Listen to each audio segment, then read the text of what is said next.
The last speaker in our distinguished series, preceding my extensive closing remarks, will be Rebecca Moore of Google.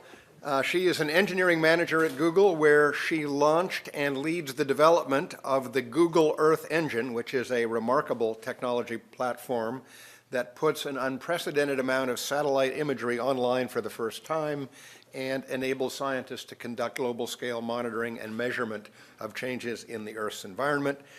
Rebecca also conceived and leads the Google Earth Outreach Program, which supports nonprofits, communities, and indigenous people around the world as they apply Google's mapping tools to pressing challenges. Rebecca.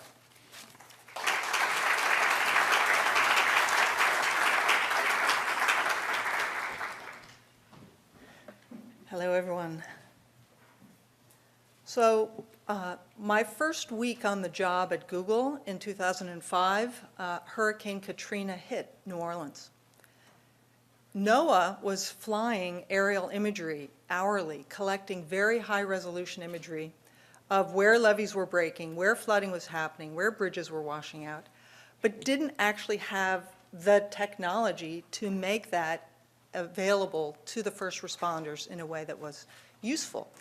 We had just launched this thing called Google Earth 2 months earlier, and we came together on a collaboration to publish that data. Our team worked round the clock, 24 hours. Eric Schmidt, our CEO, came down and said, whatever you're doing, it doesn't matter. If Google Earth can be used to save lives, do it. So I want to show you, see if this will play. Brian, you promised me it would play.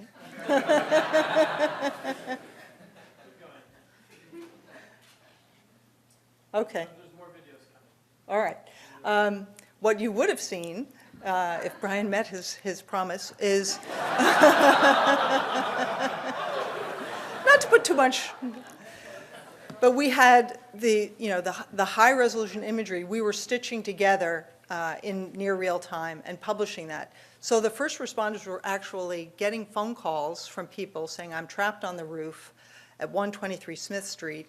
We're going into the Google Earth, entering the address, getting the latitude, longitude, flying in this special Katrina globe of Google Earth, and getting the information about how to effect the rescue. We got a phone call from the Coast Guard later saying, using Google Earth, they had saved the lives of more than 4,000 people. So this opened a lot of eyes at Google because people had been thinking of it as more of a recreational tool than a tool that could save lives. So as we looked at this call to action by the president, we were thinking about, in terms of climate resilience, what could Google offer? Well, one thing we have is a lot of computers. We can store a lot of data, and we can do a lot of number crunching or data processing on that. We also have a tremendous reach to the public. I work on the Google Earth and Maps team. We have more than 1 billion users of Google Maps every month. More than 1 billion people have downloaded Google Earth. More than 1 million custom Google Maps websites are out there. It's the most popular API on the web today. And so we wondered what if we could, and of course this is a bit aspirational, but what if we could use the computing power of Google and the broad reach with the public to make helping the public understand and prepare for these risks of climate change as accessible as using Google Maps to get driving directions. Now that probably sounds crazy, but that's what we want to try to do, working with many of you. As I mentioned, there's more than 1 million of these incredibly innovative websites out there powered by our API. Those developers could be put to work building climate resilience apps.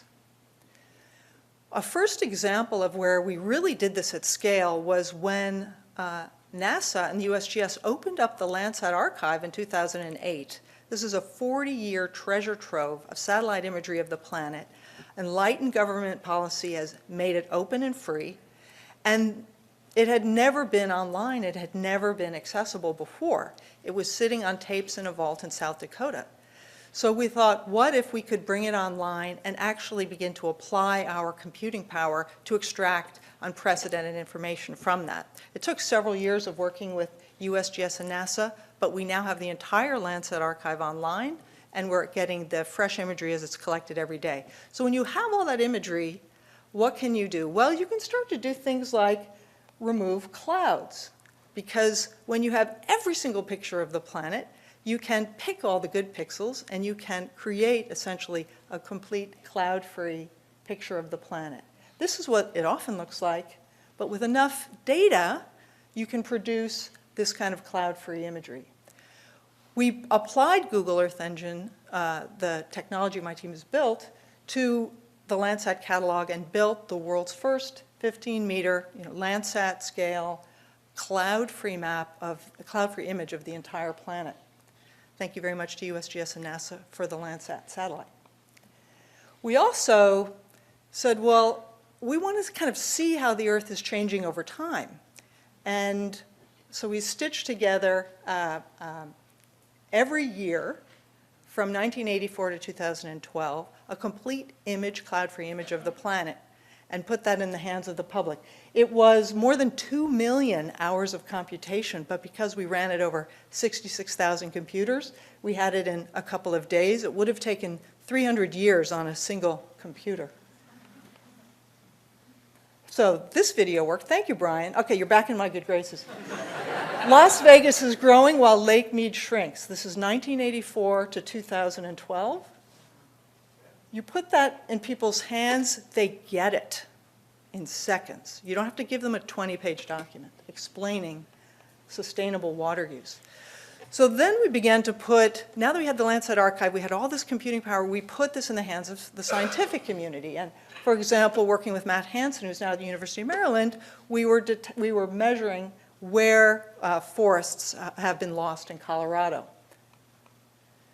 We then further worked with him to create the world's first high-resolution map of forest cover and change from 2000 to 2012. We published that last November, published that in Science Magazine, and again, it's this first, there's never been a map before where you could understand in high resolution where there was forest and deforestation was happening. I encourage you to explore it. This was the first, I think, major significant result of Earth Engine.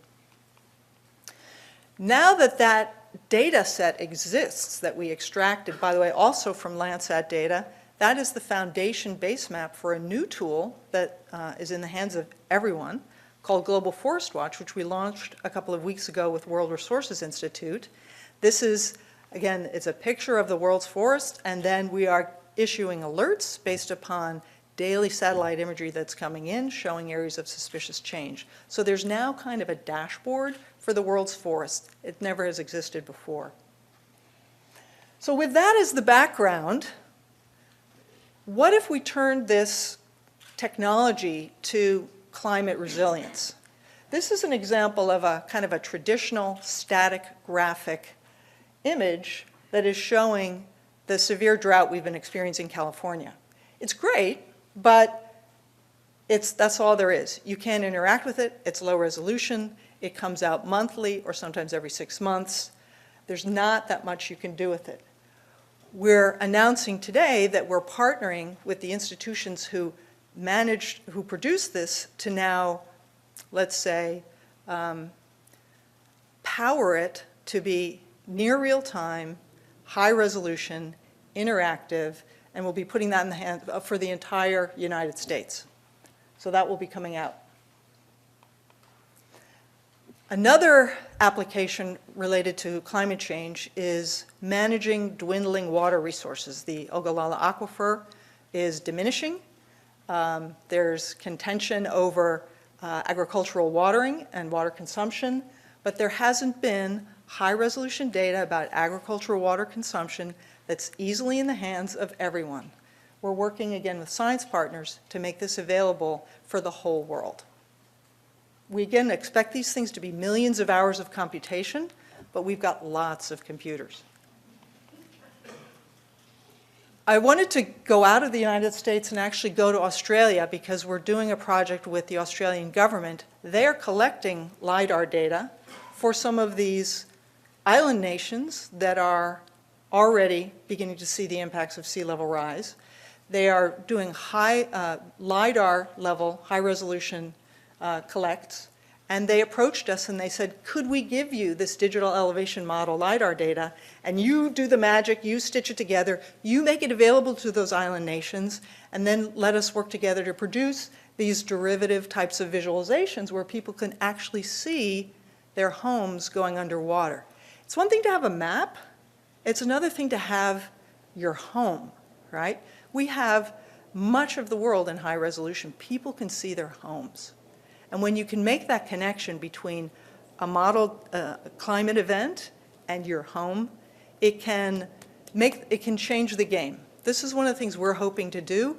The information is apparently the public believes that climate change is real, but they put it extremely low priority as something to deal with. So they know, but they don't care. And I think with tools like this, we hope to help people internalize the risk and care. So to make the announcement, in order to produce that high-resolution elevation model that was, for example, what Australia was using for the whole world, is about a petabyte of data. Some of that data exists in many different places. Some of it has not yet even been collected. But we're throwing down the gauntlet to the global community, and we're saying, we will give you a petabyte of data, we will handle all the storage, bring on your data, we will stitch it together, and we would like to work with the community to produce the world's first high-resolution global DEM that could model sea level rise storm surges with unprecedented accuracy everywhere in the world for every coastal community, every riverine community in the world. We're also donating 50 million CPU hours of the computation in our cloud to be able to produce those unprecedented high-resolution, near real-time products for everyone in the world. And again, we've got partnerships with a lot of leading scientific institutions in the space. We hope to do for climate resilience the kinds of impacts we were having in forest. So in closing, we want to make people care. Thank you very much.